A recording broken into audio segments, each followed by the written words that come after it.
bonjour, merci beaucoup d'être avec nous à Sharemakers, l'émission qui décrypte, analyse les tendances du monde du travail. Presque un an après l'entrée en vigueur de la réforme des retraites, où en est-on de l'emploi des seniors en France? Quels sont les dispositifs envisageables afin que la France rattrape son retard sur ses confrères européens? Aujourd'hui, regard croisé avec deux expertes sur cette thématique sociétale d'importance dont le gouvernement a souhaité faire l'une de ses priorités pour 2024. J'ai donc le grand plaisir de recevoir sur ce plateau Audrey Richard, DRH de Canal+, et présidente de l'Association nationale des DRH. Bonjour Audrey. Bonjour. Et Caroline Sarrault-Le Carpentier, coach professionnel, conférencière, mais aussi fondatrice du cabinet de conseil en communication intergénérationnelle ici. Bonjour Caroline. Bonjour, c'est parfait. Merci mesdames d'avoir accepté cette invitation. Ma première question s'adresse à vous, Audrey, en tant que présidente de l'ANDRH. Quel est le constat que vous portez sur l'emploi des seniors actuellement en avril 2024? Alors déjà, au sein de notre association, l'association des DRH, la NDRH, c'est un sujet qui est au cœur de nos préoccupations depuis maintenant plusieurs années. Mhm. Et en fait, aujourd'hui, si Elsa, vous voulez qu'on se focalise sur Ouais, maintenant, la réalité, c'est que toutes les entreprises sont en recherche de compétences sur l'ensemble des territoires géographiques, sur l'ensemble des métiers. ouais, Donc on a tous une problématique. Et en face, nous avons des demandeurs d'emploi. Aujourd'hui, on peut l'évaluer à peu près à 550 000 demandeurs d'emploi de plus de 55 ans, cadres, non cadres. Donc en fait, la réalité aujourd'hui, c'est qu'il y a un paradoxe entre nos recherches, notre problématique d'emploi et des gens qui ne demandent qu'à travailler. ouais. Et la problématique est bien au centre de ces deux extrémités. Et quand on regarde les chiffres aujourd'hui, on est, comme vous l'avez souligné, très mauvais. On est 17e sur 16e ou 17e, 17e 17e, je crois. sur 27 Ouais, en termes de taux taux d'emploi. d'emploi des seniors Mmh. ou des salariés expérimentés, puisque on pourra Ouais, peut-être en on va en débattre, discuter. mais la notion et l'appellation nous semblent également importantes. Importante, en effet. Caroline, vous, de votre côté, vous avez été directrice de communication, notamment chez Rémy Cointreau, durant de nombreuses années. Pourquoi vous êtes-vous tournée vers cette thématique de l'intergénérationnel et, entre autres, la problématique aussi de l'emploi des seniors en entreprise? Bonne question.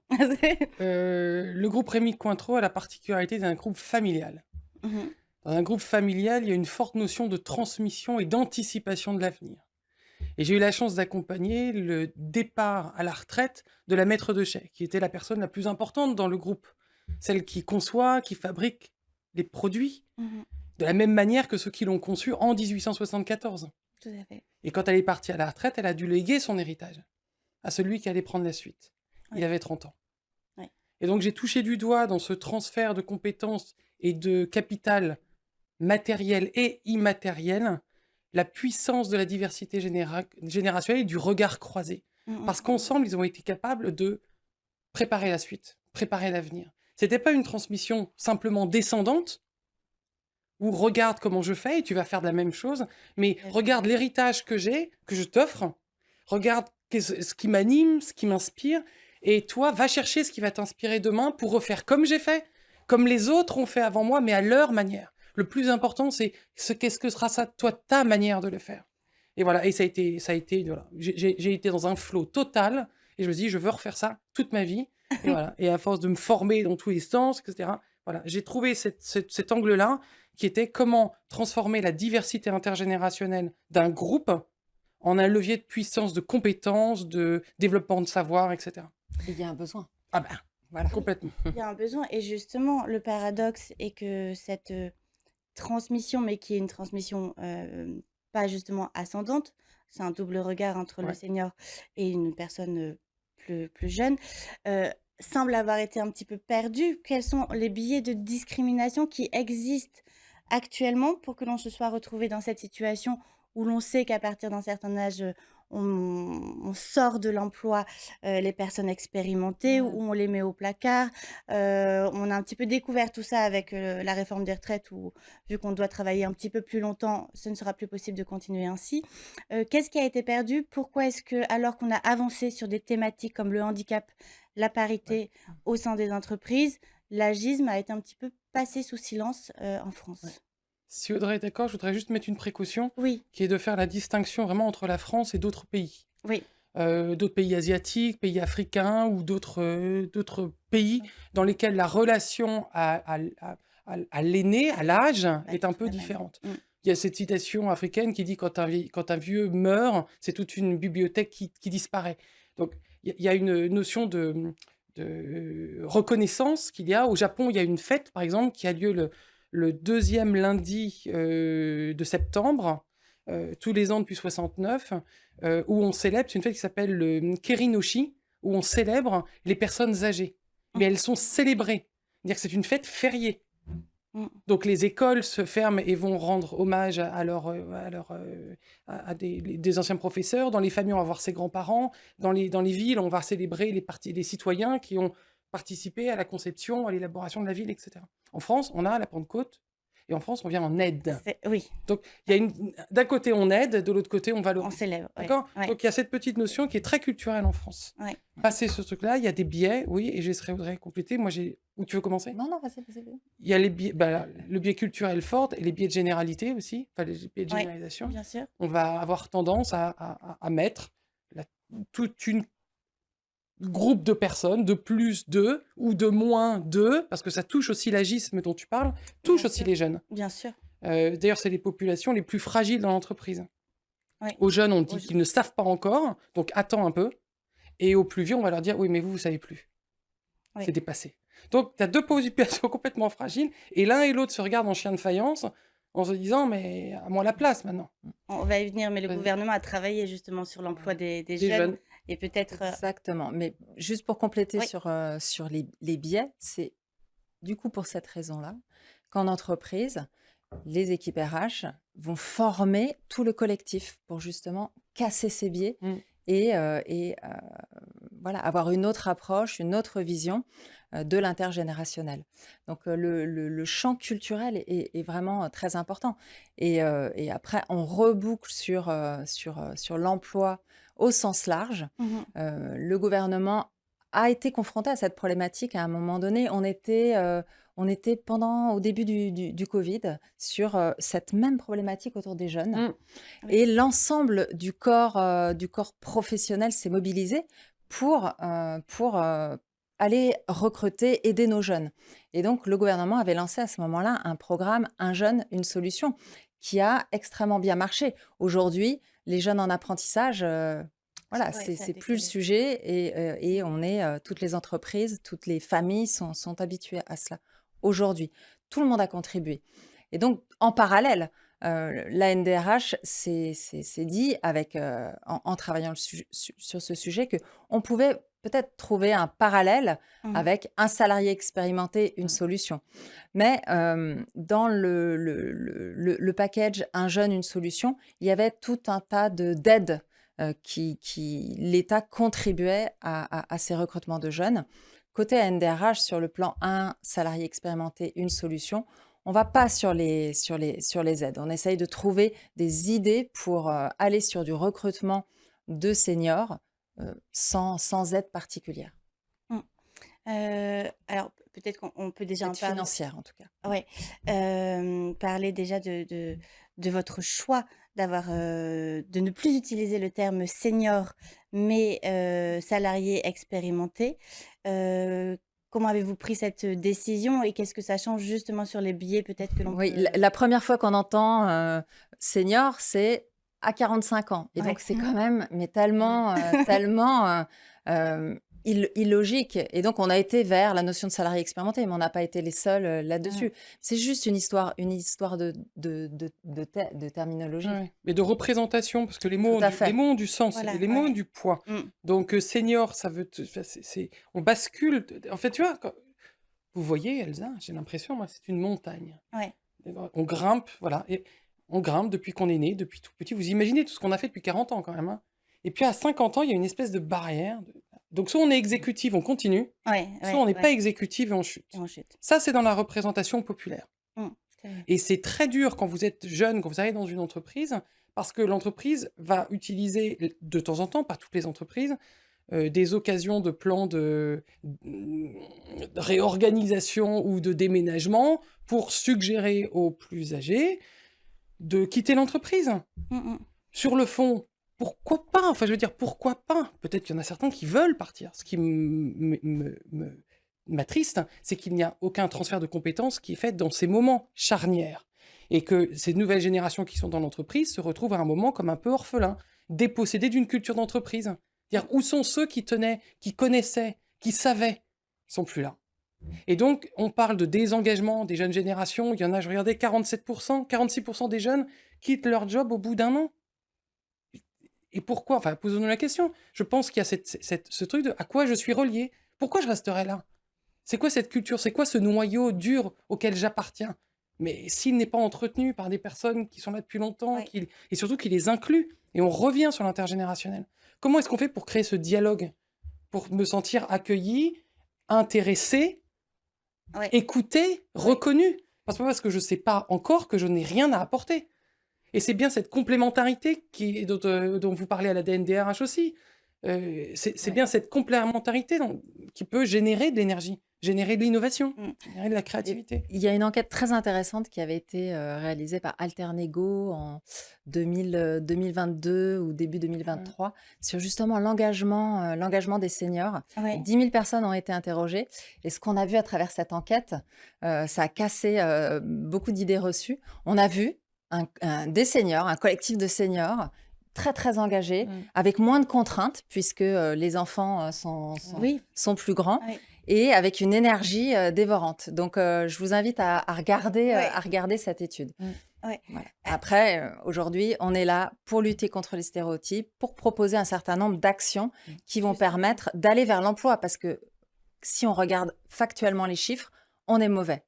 Et la NDRH, si je peux aller là-dessus, Oui. a été sur une proposition de créer, d'imaginer un contrat qui permettrait de rassurer les entreprises, qui permettrait de dire, eh bien, je recrute un senior et l'inquiétude des entreprises, c'est de dire, on va avoir cette personne jusqu'à 70 ans.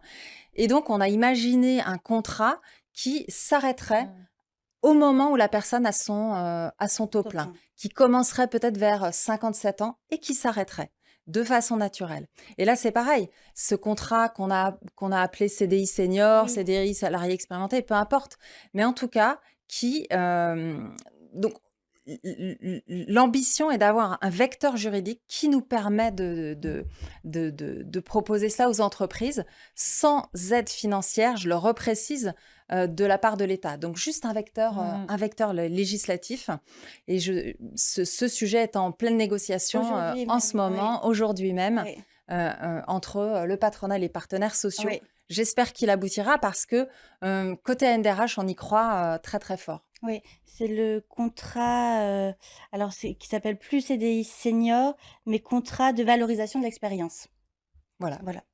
Ouais. Et puis ce que dit Audrey enfin, au-delà du point, est totalement crédible. Et c'est l'étude dont je vous parlais tout à l'heure, sur l'étude qui avait été faite l'année dernière, en novembre 2023, par la chaire de transition économique et démographique, Mmh. qui se sont penchés sur les pays d'Europe, sur la manière dont les entreprises avaient recruté, employé, sur le taux de chômage, etc., d'employabilité des jeunes et des seniors.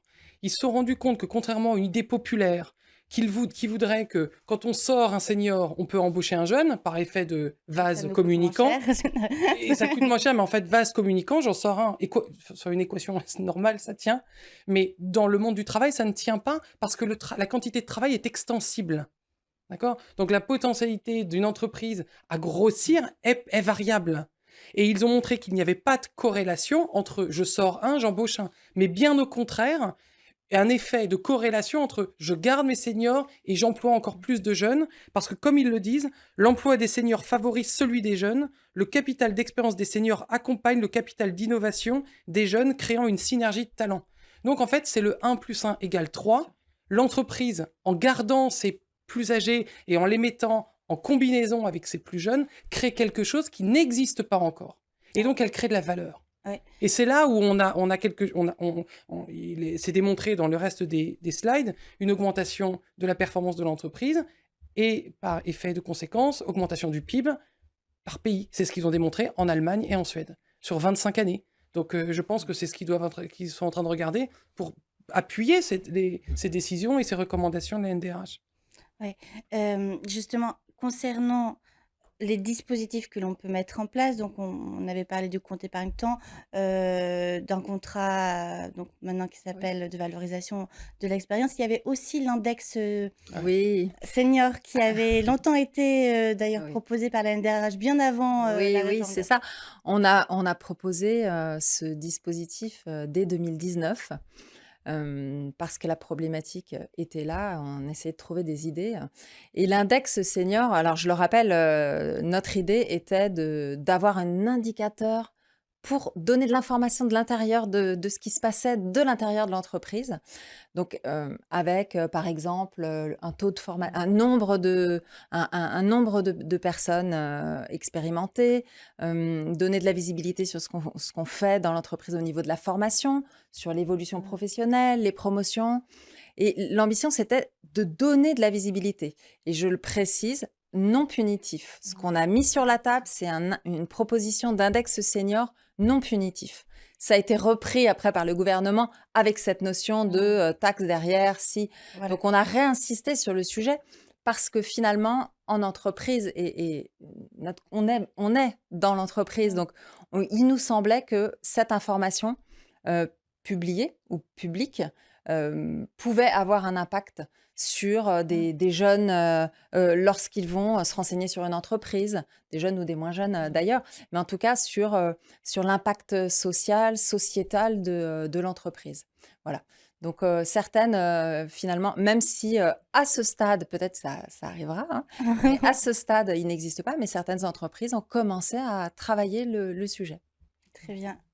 Et Vous ouais, et donc, avez écoute, il y a des personnes, en tout cas, qui ont voulu garder cette idée-là et la rendre concrète, en se disant, bon, si la porte est fermée, on va passer par C'est la ça, fenêtre et on va c'est ça. créer autre chose. Et la fédération, une nouvelle fédération, Senior Plus, qui vient de créer son premier index, le Senior Score, donc le mot a été un peu modifié. C'est pas du name and shame, mais du benchmark d'une OK. entreprise à l'autre. C'est pas punitif en tout cas.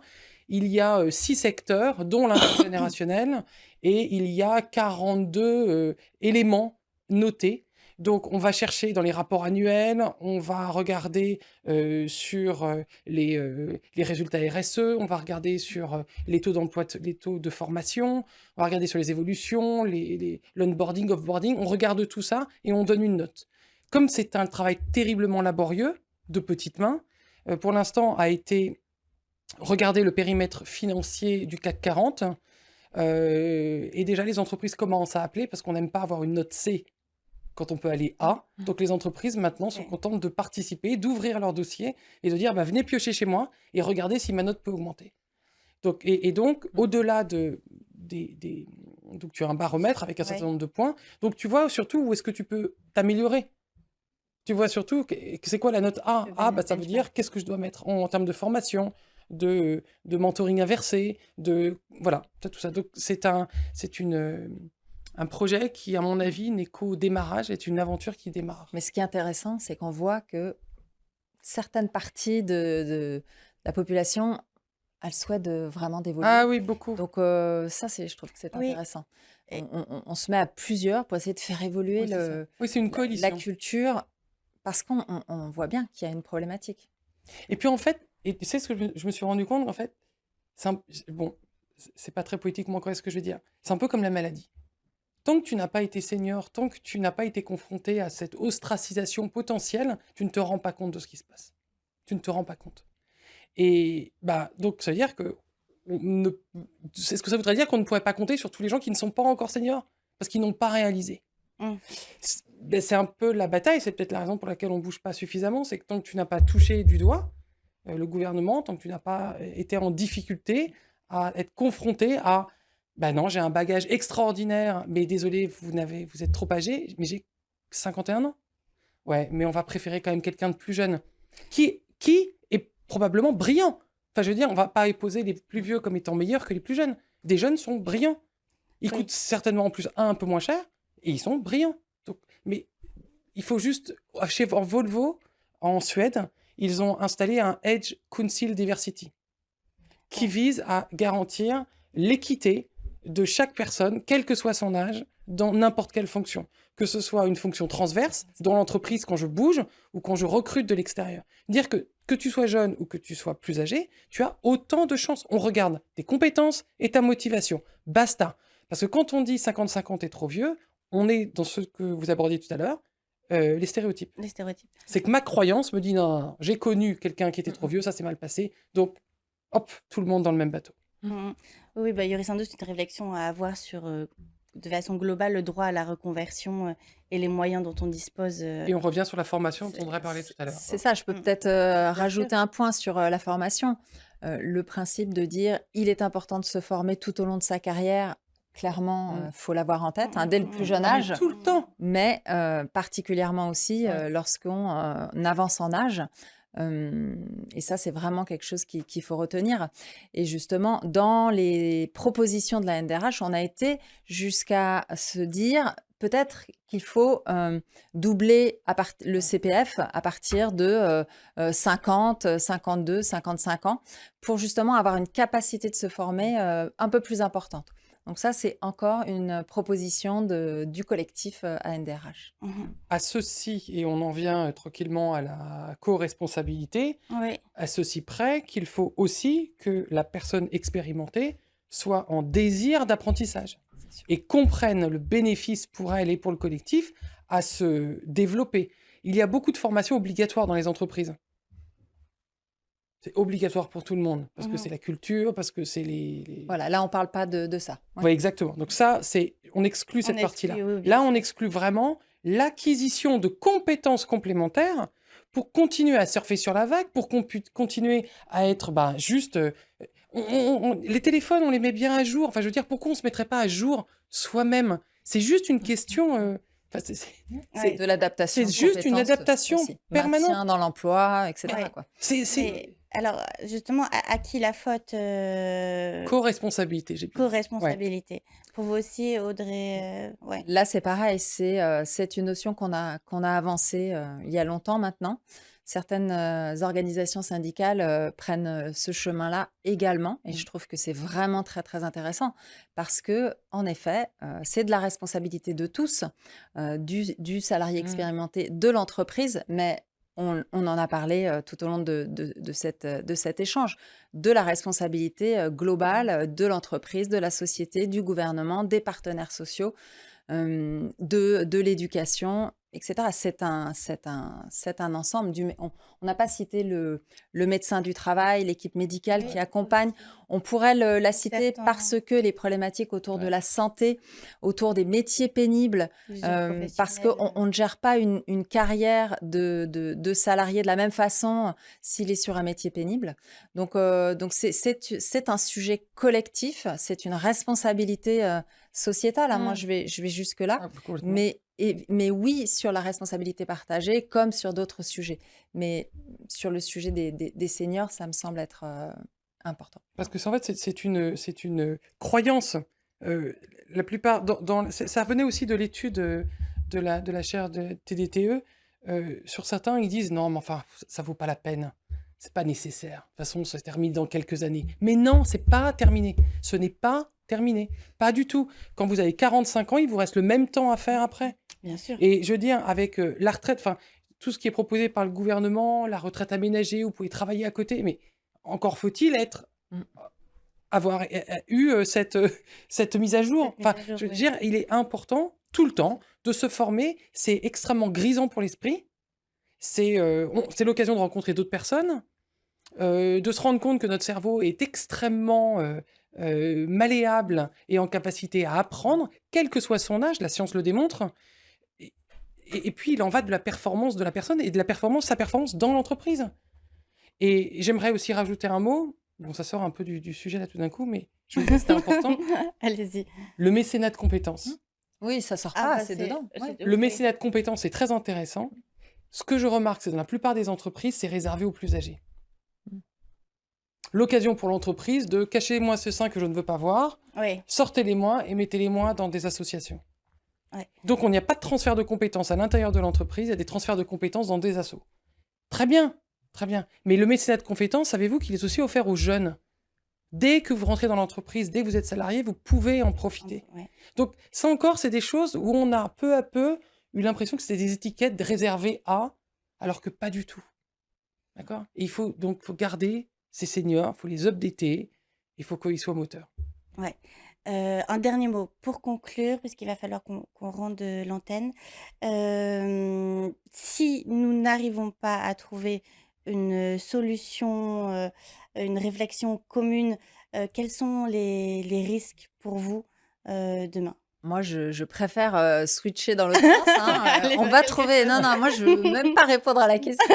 On va trouver Pareil Vous avez qu'Audrey. raison. il y a on va Vous avez on raison. va trouver des solutions. Il y a des pistes, il y a des négociations en cours au niveau du gouvernement, au plus haut niveau, donc ça va Bah, forcément, oui. des choses concrètes vont forcément sortir grâce à l'intelligence collective et en lien avec l'allongement du travail qui ne peut pas être décorrélé des problématiques autour de l'emploi des seniors. Mmh. Caroline? Ben moi, je dirais, on partage bien le même oxygène, la même terre, les mêmes ressources. Pourquoi est-ce qu'on ne partage pas tous la même intelligence? Et donc, cette intelligence doit être partagée à l'intérieur des entreprises. Il en va de sa performance. Merci beaucoup, mesdames. Merci, Audrey Sarah. Richard, je rappelle que vous êtes DRH chez Canal+ et présidente de la NDRH. Caroline, vous êtes conférencière, coach professionnelle, fondatrice du cabinet de conseil en communication intergénérationnelle ici. Merci à vous. À très bientôt. La semaine prochaine, nous aborderons la thématique de la CSRD et de son impact sur les DRH. Merci beaucoup.